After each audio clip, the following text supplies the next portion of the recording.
রাজধানীর আশুলিয়ায় অপহরণের ১৩ দিন পর ৫ বছরের শিশু জোনায়েদের মরদেহ উদ্ধার করেছে র্যাব। এ ঘটনায় অভিযুক্ত মোরসালিন নামের এক যুবককে গ্রেফতার করা হয়েছে।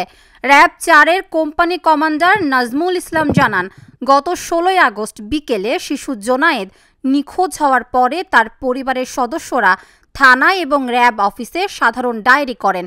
এ ঘটনার পরিপ্রেক্ষিতে ছায়া তদন্তে নামে র্যাব ৪-এর সদস্যরা। এ সময় একটি মোবাইল নাম্বার থেকে ভুক্তভোগীর পরিবারের সদস্যদের কাছে ৩০,০০০ টাকা মুক্তিপণ দাবি করা হয়।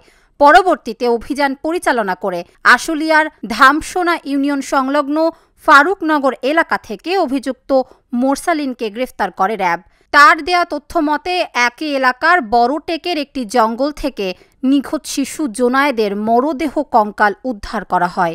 আমাদেরকে ওর আম্মা যে ফোন দিয়ে জানিয়েছিল পরে যে একটা নাম্বার থেকে ওদেরকে বিকাশে টাকা চাওয়া হচ্ছে, তো সেই টাকা চাওয়ার ভিত্তি করে সেই নাম্বারের উপর ভিত্তি করে আমরা আসলে আমাদের কার্যক্রম এগিয়ে নিয়ে যাই এবং গতকাল রাত থেকে আজকে সকাল পর্যন্ত আমরা ওই নাম্বারটা বিভিন্ন জায়গায় ট্র্যাক করার চেষ্টা করেছি এবং ওই নাম্বারে কাদের সাথে এঙ্গেজ ছিল সেসব ব্যাপারগুলো আমরা দেখার চেষ্টা করেছি এবং পরবর্তীতে আমরা ফাইনালি মোরসালিন যে অপরাধী, বয়স খুব সম্ভবত 18 হবে, সেই ছেলেকে আমরা ট্র্যাক করতে পারি এবং ফাইনালি তাকে আমরা এই ফারুকনগরে এসে তাকে পাই।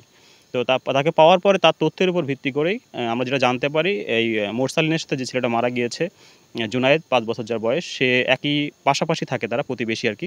তো সেই ছেলেটাকে সে আর কি পরিচিত ছিল যেহেতু, সো ওইভাবেই আর কি তাকে নিয়ে আসছিল যে আমরা খেলাধুলা করি বা আশেপাশে যাই, ওইভাবে নিয়ে আসার পরে এই জঙ্গলে প্রথমে ওকে আটকে রাখে।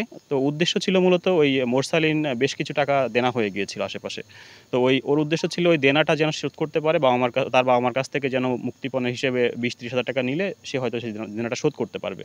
সেই হিসাব করে সে আসলে তার ভাষ্য মতে আর কি সে এখানে নিয়ে আসছিল। নিয়ে আসার পরে ছেলেটার গায়ে একটা গেঞ্জি ছিল, পরনে হাফ প্যান্ট ছিল আর একটা জুতা ছিল। তো ওই গেঞ্জিটা খুলে ওর গলাতে ফাঁস দেয় প্রথমে মোরসালিন।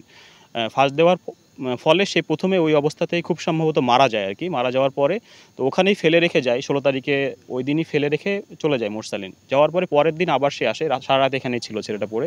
পরের দিন আসার পরে দেখে যে ওইভাবে অজ্ঞান হয়ে ওখানে পড়ে আছে, খুব সম্ভবত মারা গিয়েছিল প্রথম দিনেই। তো দ্বিতীয় দিন আসার পরে যখন দেখে যে ওর কোনো শ্বাস প্রশ্বাস হচ্ছে না বা নাড়াচাড়া করতেছে না, সো তারপরে মোরসালিন চলে যায় এখান থেকে।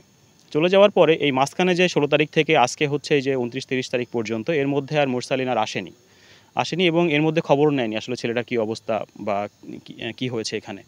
তো গতকালকে আবার হচ্ছে এই ওর মায়ের কাছে আর কি, ভিকটিমের যে মা, তার মায়ের কাছে ফোন দিয়ে আবার মুক্তিপণ দাবি করে। তো আমরা ওইভাবেই আর কি ওই ইনফরমেশনের ভিত্তি করেই এসে আসলে আজকে মোরসালিনকে ধরি এবং মোরসালিন যেটা বারবারই বলতেছে সে হচ্ছে আসলে দেনা হয়ে গেছিলো, দেনার উদ্দেশ্যে দেনা শোধ পরিশোধের উদ্দেশ্যে আসলে সে ছেলেটাকে নিয়ে এসে হত্যা করে আর কি।